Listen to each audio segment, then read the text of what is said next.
Welcome to the Cashflow Couple podcast. The Cashflow Couple. My name is Wendy Williams. And I'm John Williams. Hello, John Williams. Nice to meet you. Hello, Wendy. How are you today on this fine Saturday? It is a fine Saturday. Every day is a great day. It's true. Very true. What I think is interesting is that Saturday used to mean time off for me, and I've learned that time off is kind of a bad word over these past. We've been doing this a couple of years now, a little over 2 years. So Saturday doesn't really mean the same thing it used to mean to me, other than it means the children are home all day.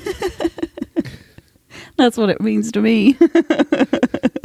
Well, you could have some influence on why I think that way as far as the children go. See, I think as you listen to this podcast as a listener, you will find that hopefully it doesn't become Wendy hates her children, because she really doesn't. I don't. It's just nice that they go to school. It is nice that they leave the house occasionally. Every once in a while, it's nice to get a break. Yes, and we were in Orlando for last week, Wednesday through, we came back Sunday morning? Sunday. Is that right? Yeah. And about 2 days into this, Wendy actually turned to me and said, I miss the kids. I did. And I about fell on the floor. I don't believe I've ever actually said those words. Well, we haven't been away from them for that long a period of time before. That's true. It was only a few days, but they're 6 and 10 at the time of this recording. We have a daughter who's 6. We have a son who is 10. And I think you're right. I think 3 days is probably the longest we've ever been away from them. Yep. I just realized that. Yep. It's true. I did. I missed them by like the third day. We passed by a store that was selling those Disney stuffed animals. They had them in the window. Oh, yeah. And it kind of made me a little sad. And I thought, oh my gosh,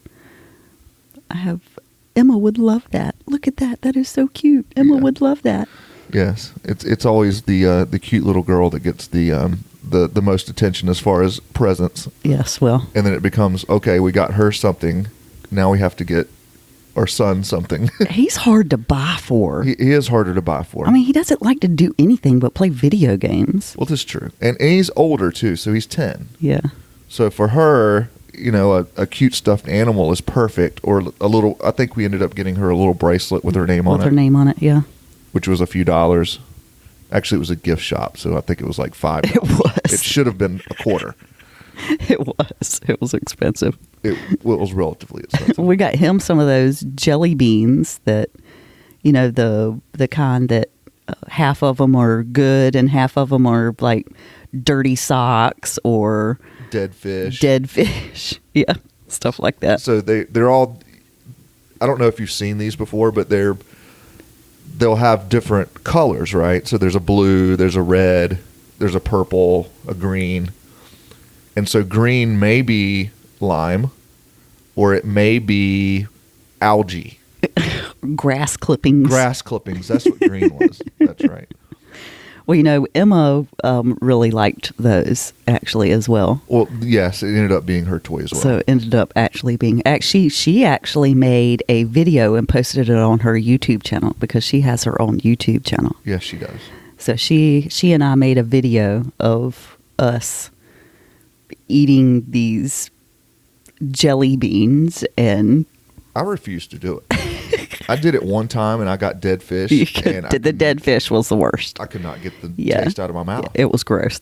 I have to admit, the dead fish was the absolute worst one. It was disgusting. I mean, you drink a bottle of Gatorade, you brush your teeth, and you still taste it. It was gross. So I refused to play after that. Well, we made like a 30-minute video and posted it up on her YouTube channel. 30 minutes of you eating It was. nasty jelly? It was gross. And then my stomach was killing me after that. My stomach hurt because I had eaten so much sugar. And this is why Wendy talks. When you talk to her, you may think she doesn't like her children. I do. She spends 30 minutes on a YouTube video eating dirty socks. Oh my gosh. Jelly beans. Ugh. Some of them were good though, right? It makes me want to puke just thinking Like about it's it. dirty socks or it's something good like coconut. Yeah. That wouldn't Right. be nasty. Well, But you don't know till you bite it. 50-50 chance. That's the whole idea. Well, tell us about this podcast. We're doing a podcast. Yeah, we are doing a podcast. So Welcome. thank you. Thank you for welcoming me to my own podcast. You're welcome. I appreciate it. You're welcome.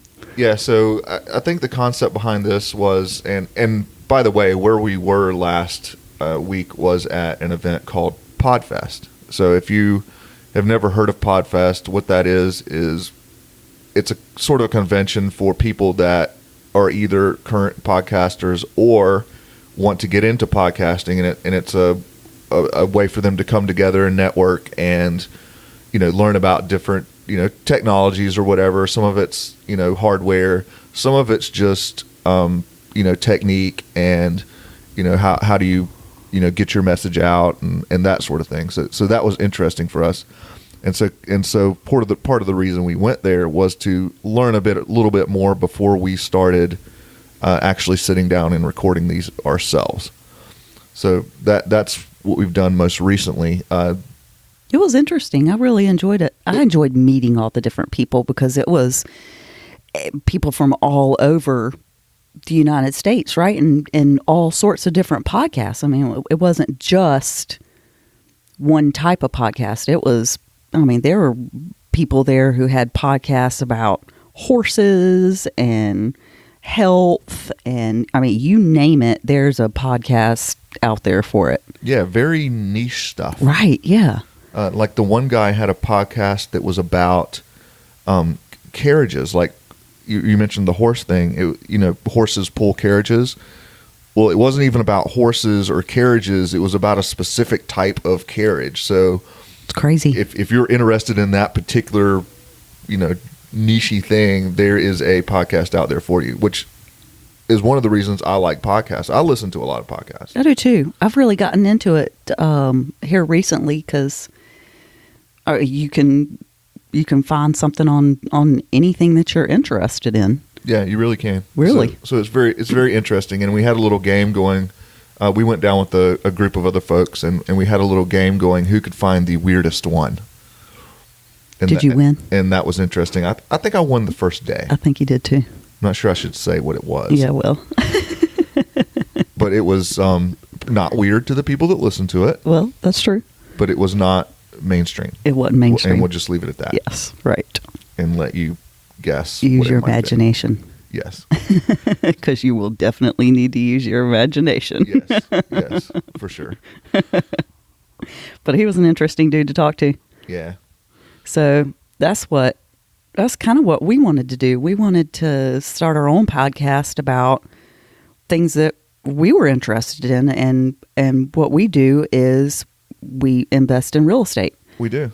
So we connect capital with cash flow, and if you're interested in getting started in real estate or real estate investing, you think that when you just want to learn a little bit more about it. That's why we're here, is to show you what we do. We're going to talk about deals that we are doing, all the creative financing that we are going to be doing, and John's the creative finance genius of the... And now it's recorded. See, now I have you on recording for all time calling me a genius. Oh, well, you are the creative finance genius. I wouldn't say that you're the taking care of the children genius. Okay. That would be true. You're definitely better at that than me. Well, Of course, they like you better than me. Well, that's true. Of course, you're the one that gives them all the presents. Lord have mercy. John is such a softie. Well, She wants anything. She knows that she can go to Daddy. Well, she's but very Daddy, cute. oh Lord. She's very cute. Oh Lord. But I think part of it is that, going back to the podcast thing, that there are a lot of real estate podcasts out there. Do you really need one more? Right. So I think that part of our idea for this, and correct me if I'm wrong, is we're not big gurus. We're not the the Dave Ramseys of the world or the Robert Kiyosaki's or let's not put that out there that we're big shots in the real estate. Oh, good heavens, no! Nobody, no, we're not. Nobody knows who we are. I think that's part of what makes this a little more unique than a lot of the ones you would listen to, is that we're more on the beginning of our journey, right? Right, sure. We're only 2 years into this, right? So there's a lot of people that would say, well, why the hell would I want to listen to some people that have only been doing it 2 years? What do they know? Well, we've made a lot of mistakes, that's for sure. and that people can learn from. And a lot of people that have been in the business for, say, 15, 30 years, they've, maybe their beginning and how they got started, the details aren't as clear because it's further in the past, right? And so they come from a different perspective. So, the people I would like to reach, that we would like to reach, are really more people on the beginning of that journey, right? I agree. And it's those folks that are probably more relatable. I know for me personally, it's much more intimidating, and sometimes you can often get kind of frustrated when you're listening to somebody that's so successful, right. Like somebody that, sure, if you're in the buy and hold game and you listen to somebody and they're like, yeah, we just bought our latest 300 unit property, right? It kind of makes you feel like, oh, I could never really do that. Am I ever really going to be able to be in that position? Right, which is probably depressing. The wrong mindset to have. It right? is, I mean, yeah. You should never, sure. Have those kind of limiting beliefs that, oh, I could never do that. Right. Right. But still, it's human nature to think that way, and I think it is, yeah. And you have to, that's fair. correct your thinking to not think that way. I mean, you have to really be mindful of the thoughts that pop into your head. For sure.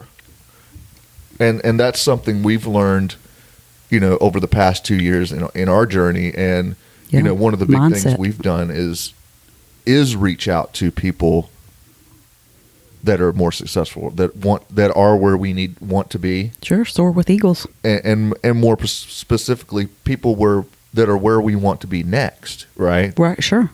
Because real estate, we found, it's not a get rich quick thing. No. And you hear that all the time, but almost everybody that gets into it, even if you hear that, in a kind of in the back of your mind, you're hoping you're the one person that it is get rich quick for, right? Right. Like, you always hear about the guy that, oh yeah, in my first 2 months, I was able to take down, some large apartment complex or something, or I, if it was a fix and flip, they did something and made $200,000 their first 2 months in the business. Well, it's all over TV. Yeah, overnight success, whatever, and that sort of thing. But those are rare. But like I said, I think in the same token, you kind of hope that's you, but it's probably not, right? Sure. So for everybody else, this podcast is for you. This podcast is for you. And part of it is us documenting our journey, right, for ourselves, right? Sure. And part of that is, come along with us and learn as we do. And if you haven't gotten started yet, then we are where you want to be next, right?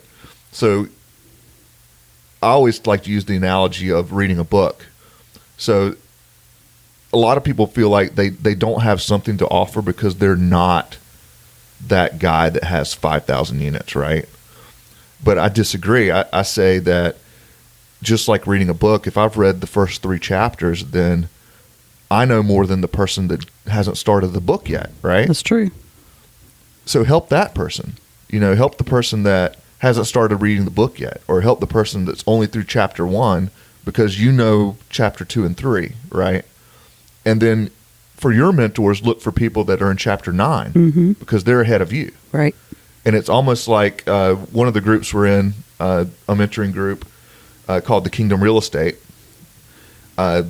They talk a lot about multi-level mentoring. And so in that group, it's much more of a family atmosphere. And part of what you're doing is helping each other. There's not one guy at the top that's the guru that knows everything. Right. It's, help each other where you are now. Right. And so I think if you wait too long to, there's always the, when I get this successful, or when I, if I'm making this much money, or if I have, this number of houses under my belt or whatever, then I can start helping other people. And I think that's almost selfish, because there are people that need to hear your message now, right? And so that's kind of my thoughts on it, and that's where we are. So hopefully this will be interesting for you guys to listen to in that respect. Yeah, and especially for couples who are thinking about doing it together like we do, because we both decided to just jump right in, right? We did, and there's that dynamic, right? Right. I mean, because not only are we business partners, but we also married to each other and have family life and children and all this sort of thing. So that's sort of a unique dynamic as well. And it's not unique as in we're the only people that do it, but there are a lot of people out there that their spouses aren't interested in the same things right. they are. They have their own careers. They're each doing their own thing. So we really connect better with people that are like us, I think, a lot of times. And so hopefully there are people out there in the same situation that can relate. Right. So that's what I was thinking too, kind of to help people who, whose spouse doesn't necessarily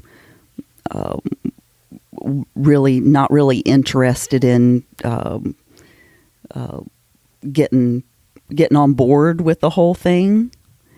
So that's who I was thinking about when I'm thinking about doing this when we were thinking about doing this podcast. I was thinking I sure would like to reach maybe the wives out there whose husbands are saying, hey, we should invest in real estate, or hey, what do you think about flipping, or whatever. And the wives are like, I don't know.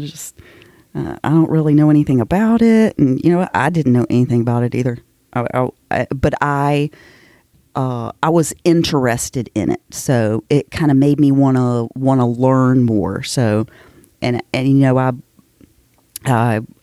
read some books, and, we're members of the Kingdom Real Estate Group, and you get to ask questions. And so it's just like you said, you're one chapter ahead, and you just learn as you go. And that's what I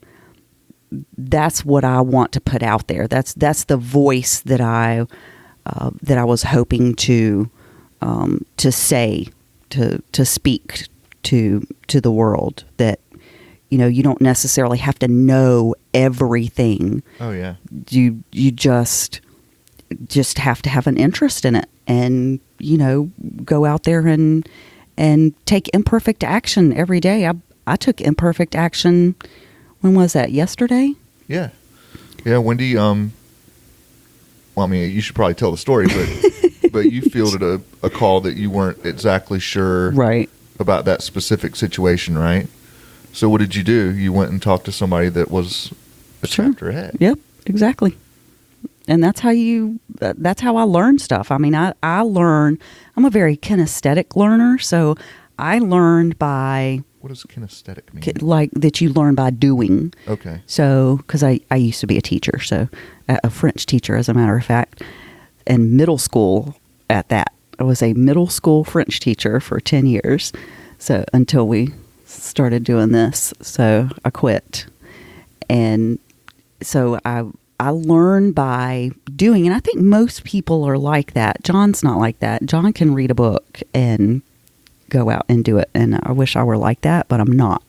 So I have to go do it, and then that helps me learn it. And then after you do it over and over again, you can teach somebody else how to do it. So Yeah, and you're the education expert, but it seems to make sense to me that everyone learns in all different ways. Sure. It's just there are some ways that you learn faster.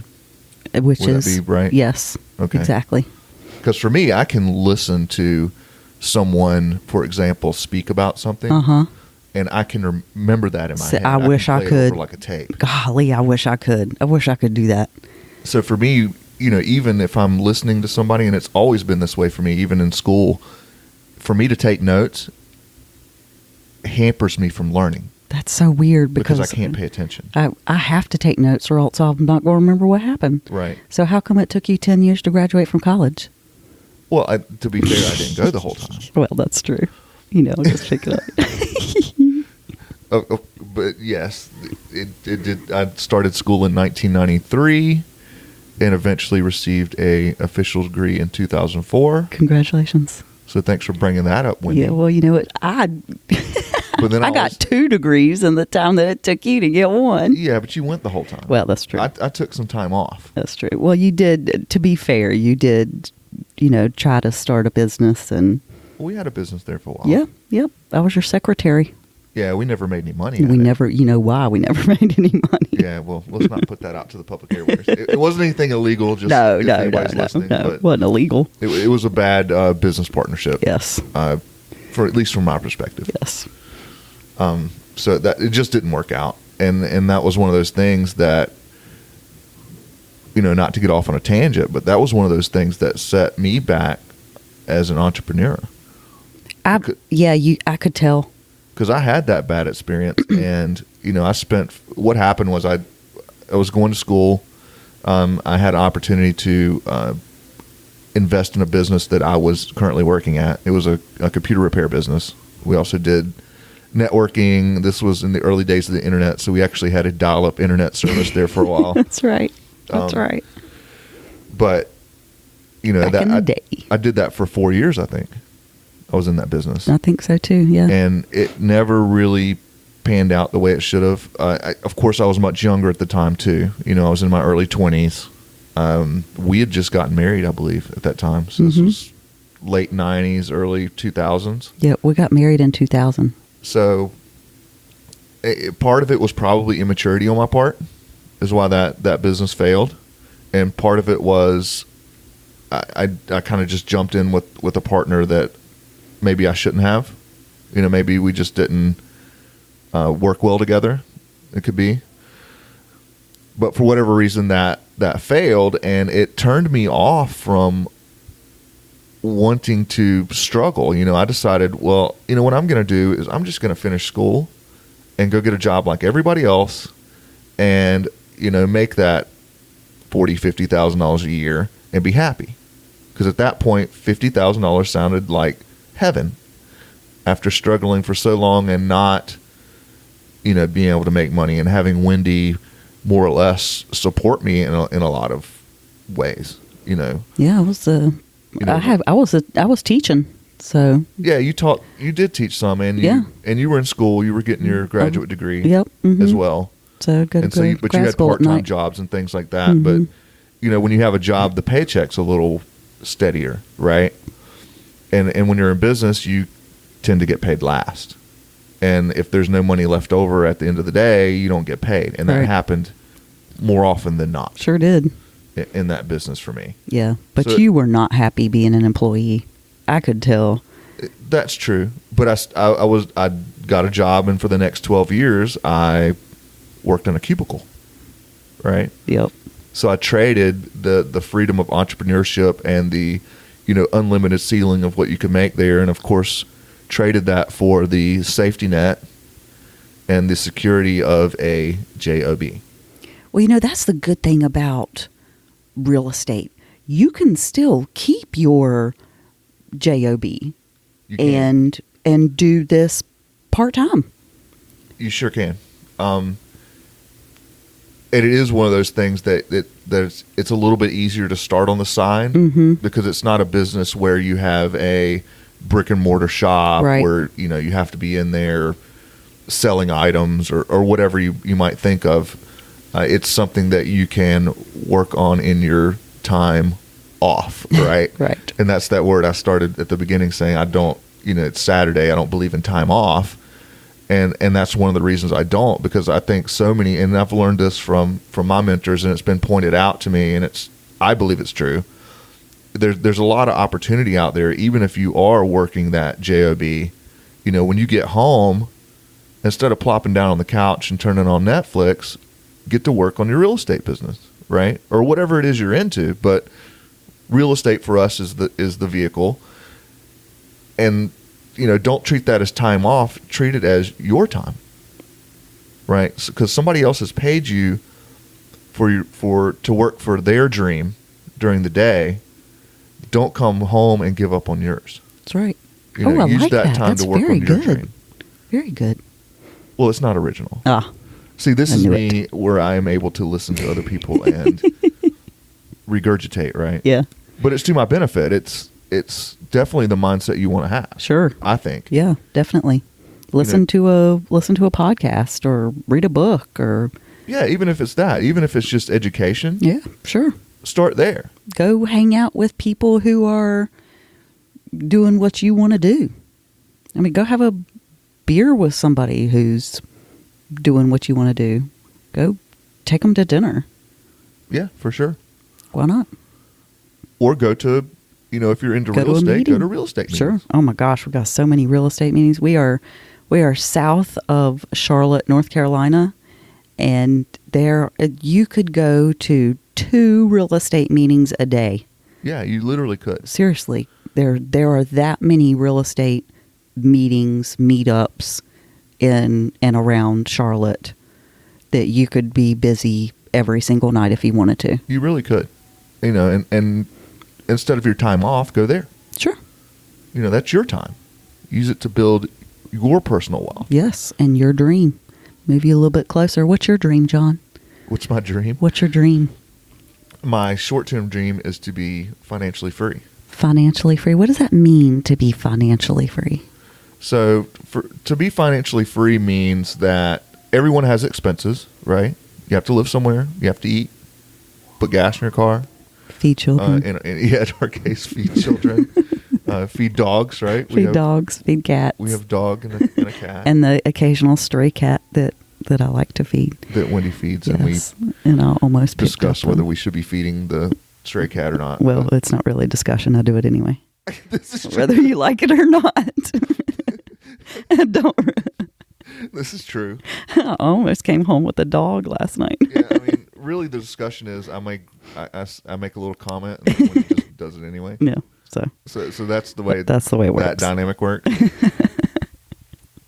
But anyhow. Anywho. We're financial freedom. Financial freedom, yeah. So everyone has expenses. Everyone has income, right? If your income's coming from a job, then you're not really free because you have to go, right? You have to go to that job or the money stops coming. That's right. So you're literally trading your time for the money to cover your expenses. So compare that to, say, I went and got a little rental property that pays me $200 a month, right? Well, that money's coming every month whether I go into a job or not, because the tenants are going to their jobs and trading their time to pay the rent, right?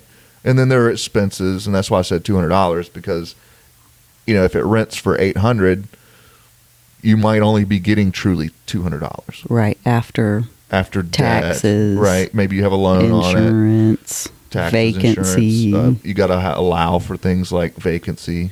You build up property a little fund. Management, because I sure as hell ain't managing my own properties. No. Hell no. And that's another thing, a lot of people hear real estate and think, oh, well, I don't like tenants and toilets. Well, hire property management. That's what they're good please. at, right? But that's an expense for the property. So say you only bring $200 back. Well, that doesn't sound like a lot, but that's $200 that you don't now need to go trade your time for, right? Sure. Because it's coming every month. Get a couple of those and we'll get enough of those that it covers your expenses. Yeah. So for us, our minimum is we'd like to see at least $200 a door after all expenses, right? Mm-hmm. Right. So say I had to make it a round number, say I had $1,000 in expenses a month, and I'm getting $200 per property. I need 5 of them. Right. And now my time is free for me. I don't have to go trade my time every day for that $1,000 because it's coming whether I go to work or not. Right. And now I am financially free. Right? Because the income that pays my expenses doesn't depend on me anymore. Right. It depends on my investments. And those investments don't have to be rental property, by the way. It could be a business that you own but don't work in. Sure. Right? Mm-hmm. And I'm actually educating myself on buying mortgage notes. Yeah. I mean, it could be, a lot of people say, well, what's that? What's mortgage? But yeah, just know that there are investments out there that you can invest in that bring money every month that don't require your time. Right.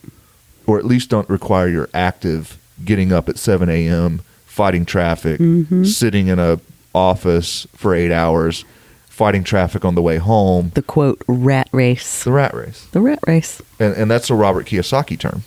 If you haven't read Rich Dad, Poor Dad, that's his most famous book probably. If you want to start somewhere with your education, I like that book. That's a great book. It really is a really good. It really helps with mindset. I think so. That one and Richest Man in Babylon. Yeah, one of our mentors, he starts with The Richest Man in Babylon. It's also an excellent book. It is. You can't go wrong with those books.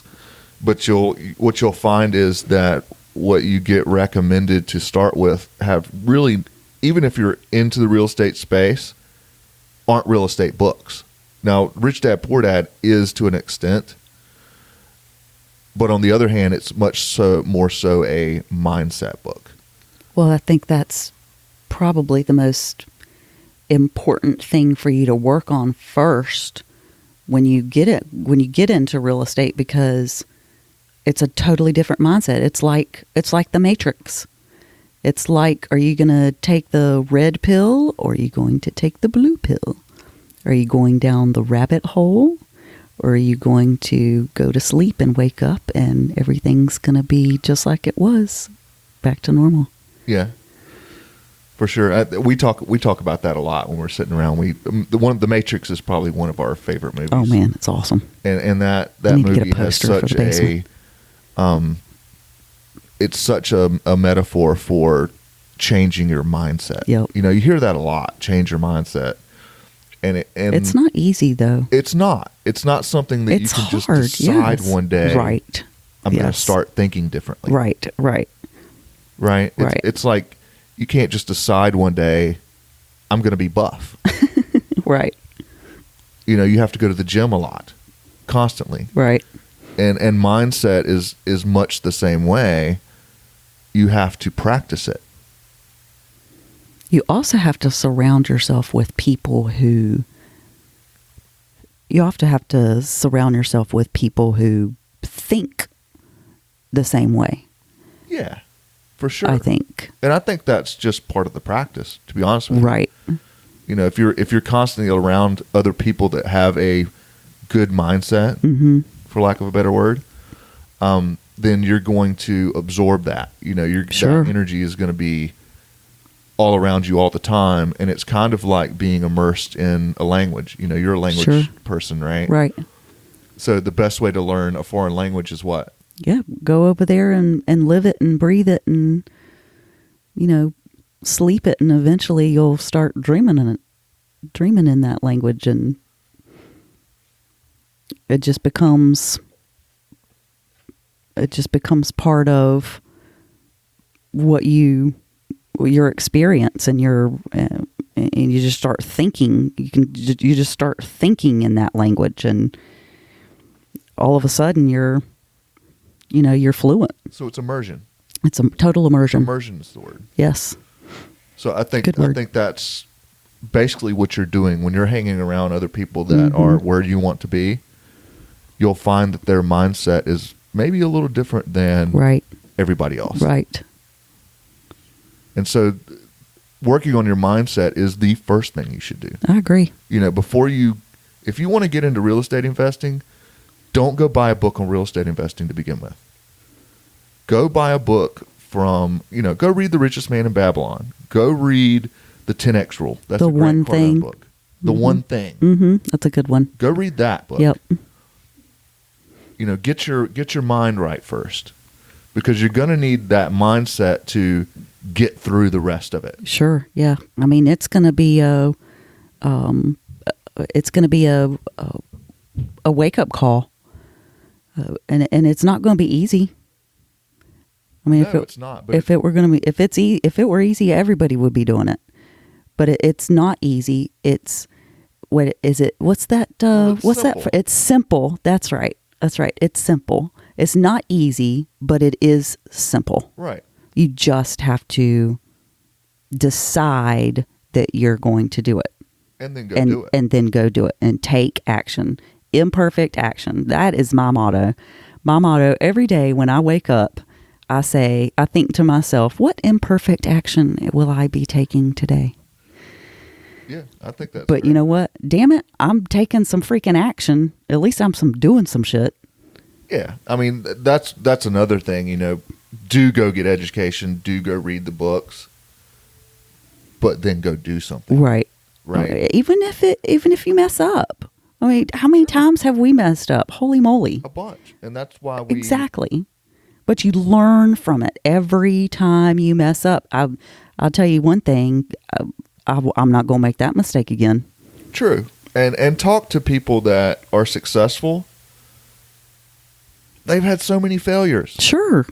That's why they're successful. Yep, exactly. Because they didn't let those failures stop them, and they learned from them. Yep. Right? That's exactly right. So it's kind of like, and this is a mindset thing. This is why it's so important to work on your mindset, is that you're almost glad when you have a failure because you've gotten one out of the way. Right? Right.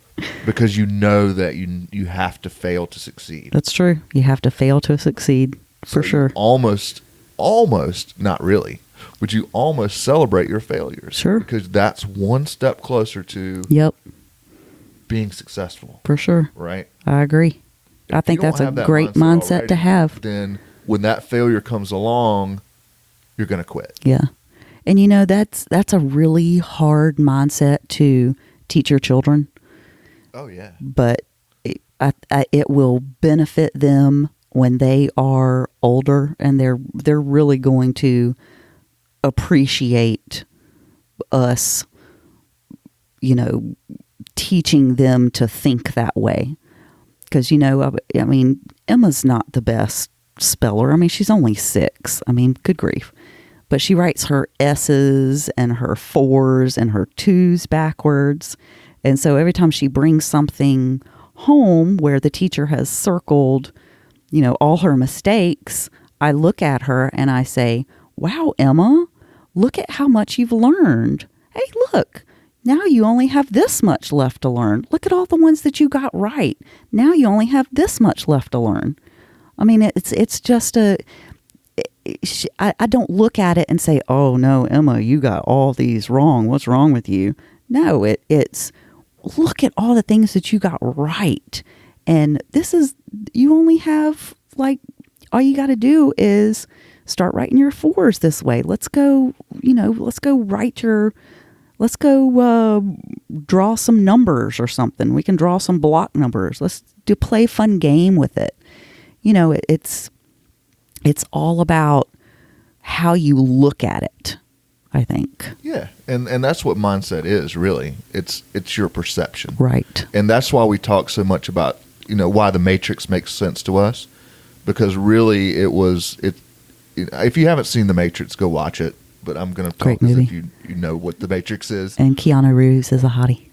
Really? You like Keanu? Oh, yes. I'm a big, huge fan. Why? I'm a huge fan of Keanu Reeves. All right, we'll have to talk about that later. Because I don't look anything like Keanu Reeves. No. I love you too. How you doing? Thank you. But anyway, enough about Keanu. Let's talk about the Matrix. So in that movie, they at the beginning of the movie, you think that that's the real world, right? Right. And it turns out that it's not. You know, that's what Neo learns when he takes the pill, right? Right. When Morpheus comes along and says, you know, I have a feeling that you feel like there's more to it, right? And I can show you. You know, I can't tell you about it, but I can show you, right? Mm-hmm. And it's much the same way. You know, once he learned that the Matrix wasn't really real, then he was able to use that to his advantage, right? And he was able to do things in the Matrix that he wouldn't have been able to do had he accepted that as reality. Right. And I think a lot of people are stuck in the Matrix metaphorically. Right. You know, here are the way things are. Right. You go to school, you get a good job. Go to college, you invest work in your 401k, right? Mm-hmm, you work your job. You know, when you retire, you're allowed to retire when you're 65, right? You get to work the 40 years, right? And then there's your retirement money, and maybe you get a little Social Security, and then you can have fun, right? Then you can do whatever you want to do, right? And the hard reality is that doesn't happen for a lot of folks. You know, go talk to people that are 70, and they're at Walmart. Yeah, like that Super Bowl commercial. Was it a Super Bowl commercial? It was a Super Bowl. I'm 85 and I want to go home. Right. Oh my God, it's so funny. It was like the well, it's funny, but it's kind of sad. It right? is. It really is sad. That was an E-Trade. That's what it was. It was an E-Trade. Yeah, and that's commercial. what they were trying to say. You know, invest in E-Trade and stocks, and you know, don't be the greeter at Walmart. And no offense to anyone that is. You know, some people have things that happen in their life and they end up there.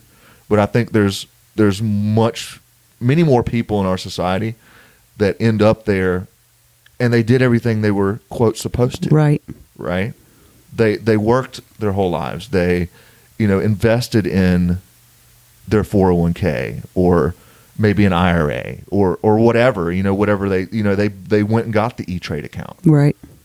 But then when it comes time to retire, they can't because the stock market took a dump that year, or they didn't end up with as much money as they thought they were going to have, or life happened. You know, they end up you know, raising children that in later life that they didn't. You know, this happens. That's true, right? So there's a better way, is what we're trying to say. You know, if don't be stuck in the Matrix and think that this is life. Has to be your life, right? Because it doesn't. Right. You know, you can take the red. Is it the red pill or the blue pill? I'm not really sure. I think it's the red pill. We're gonna have to watch the movie again. We'll watch it again. But get out of it. You know, start changing your mindset. Change your perception of reality. Because we're here to tell you that you're in the Matrix. You know, that doesn't have to be. We're here to offer you the red pill. Yes. So take the red pill, please. Come with us. And come on that journey. Yes, come on the journey with us. And we'll probably talk about the Matrix a lot more. Because that's such a great metaphor. Oh, yeah. Isn't it fantastic? We need a Matrix picture for the basement. Our basement is movie themed. It is. Red walls, black ceiling, 80-inch screen TV, 80-inch TV, big comfy couch. Something I bought when I was in the Matrix. Yes, you did. But it's a nice TV. It is. But yes, it's movie themed. We have like movie posters and things. Yep. But we don't have why don't we have a Matrix one? I don't know. It's one of our favorite movies, and we do not have a Matrix poster. We do not have a Matrix poster. We have a Walking Dead. We have Star Wars. James Bond. Another favorite of mine. Yes, for sure. Indiana Jones. We need an Indiana Jones one as well. I love having Indiana Jones. Because I know you're a big fan of Indiana Jones. But we don't have the Matrix. We need the Matrix. Yeah, we'll definitely need to get a Matrix one. All right. Well, all I got to do is get a cash flow and asset to pay for it. See, because your mindset's different, right? That's exactly right. So we don't. That's another thing we started doing with our children, by the way. That's right. You know, how many times growing up did you hear, we can't afford that? Right. Or we don't say that anymore. We don't say that anymore. No, we say, how can you afford it? How can you afford that? And you know what? They will go out and freaking do it. They will. Sure It enough. changes their mindset. Mm-hmm. That's one good thing about changing your mindset is it's infectious. Yes. As soon as that light bulb went off, the creativity that children come up with on ways to make money will astound you. Oh, yes. It is amazing. Just let them run with it. Oh, my gosh. I mean, seriously, she put on, her and her two friends went around the neighborhood, well, just kind of like in our cul-de-sac, and put on a show. Like, she was singing and her two friends were backup dancers, and she made $3 doing that. Which is only $3, but she's only 6. But still, and she did it all on her own. She did. She came up with it. They developed the routine. I don't even think that there was actually a routine involved. I think they just made it all up. But who cares? Well, the one they showed me, they were just spinning around and. Well. But yeah, but it was still, sort of coordinated. It was cute. I mean, if some little 6-year-old girls came up to my door and said, "Hey, we're going to dance for you," and then you would have to give them I would have to. It was just too stinking cute not to. It was adorable, but it was. They did it all on their own. Well, it was just that they did it. Yeah. Because for her, for background, her favorite place to go is the dollar store, which is great because everything's $1. So even though we can afford to give her the $1, it's not like it's. But that's not what it's about. Exactly. It's more that instead of just giving her the $1 or she doesn't learn anything, or even having her do. I think it's very popular for people to have their children do chores. I had to do chores. Kind of giving them $1. I still had to do chores when I was growing up. And I don't think that's bad, by the way. Did you have to do chores when you were little? Yeah, I mowed the grass. Oh, did you? To be honest with you, my parents weren't that hard on me. Well, I would love to have this great story where like my parents were really hard and like I got spanked a lot and Well, your parents were the same these days. Older when they had you. I mean, your mom was what, 41 when I was born. When you were born? Yeah. So, and your sister was 18 years older than you? She was 21 years older. 21 years older than you. So I was a surprise. So you were a surprise. Or a blessing. I like to call it a blessing. Yes. Proper terminology. But yeah, they weren't the 20-year-old parents struggling and that sort of thing. They already had their careers established and yeah. It wasn't mom. I mean, they weren't big. Mom was a school teacher. Dad worked at DuPont as an electrician, but they'd been there forever. They had steady, good middle class incomes. Sure. They had already paid off their house by that point because they bought it back in the 60s. Right. The financial wasn't like we were rich, but it wasn't like we were struggling either. Right. So for them, it was easier for them just to give me the $1, to be honest with you. To get you out of their hair. Yeah. Right.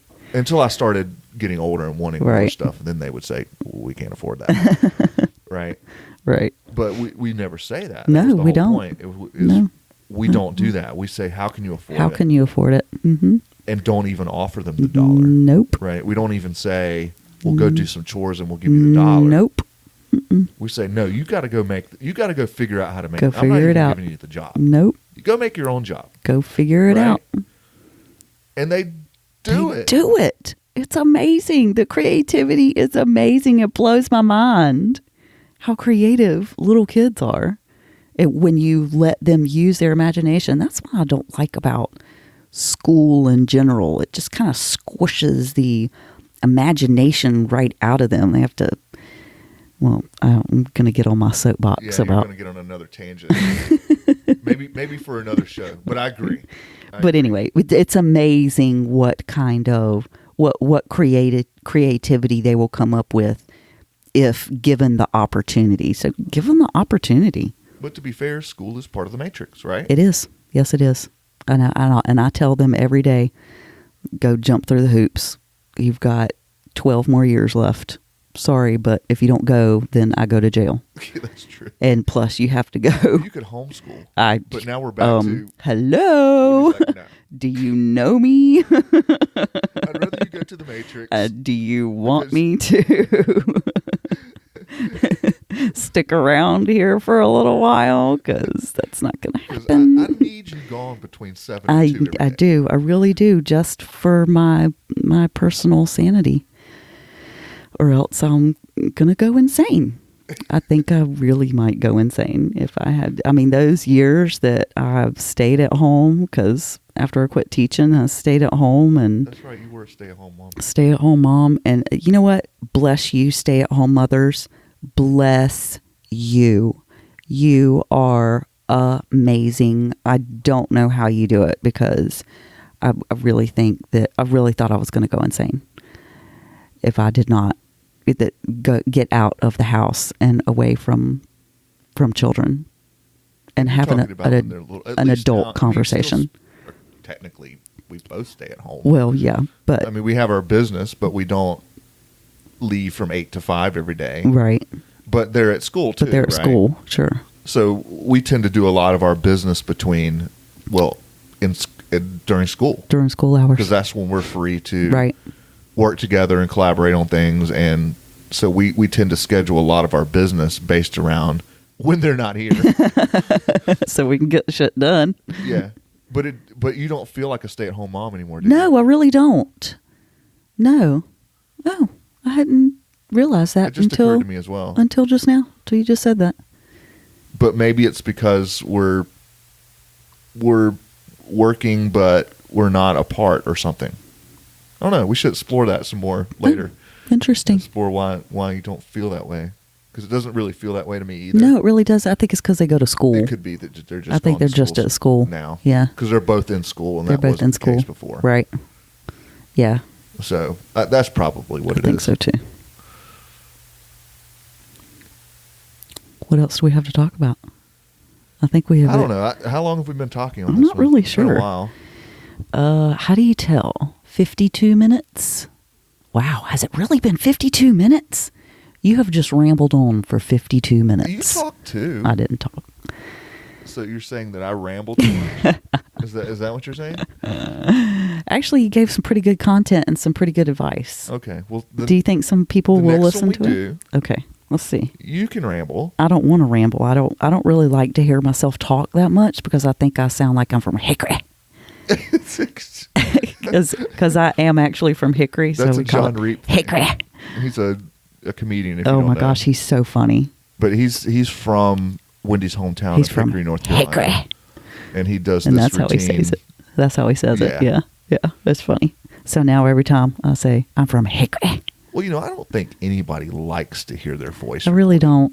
Unless you're really narcissistic and you just love yourself that much. But I would say most people don't like the sound of their voice. Maybe I will. Maybe I'll get used to it. Yeah. I think that's normal. Yeah. I try not to think about it when we're sitting here talking, but I just try not to think about it. Well, see, I don't think about it at all. Yeah. When I'm talking, I don't think about it. Oh, yeah. But of course you go back and listen. Sure. And then you're like, oh my God. Is that how I sound? Right. Yes.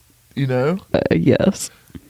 Cool. It's like recording your I noticed that, for every day, not everybody's podcasting, right? But so when I first noticed it was my voicemail message for when people call and you get to record a voicemail message. Oh yeah. Yeah. And then it has you review it and listen to it.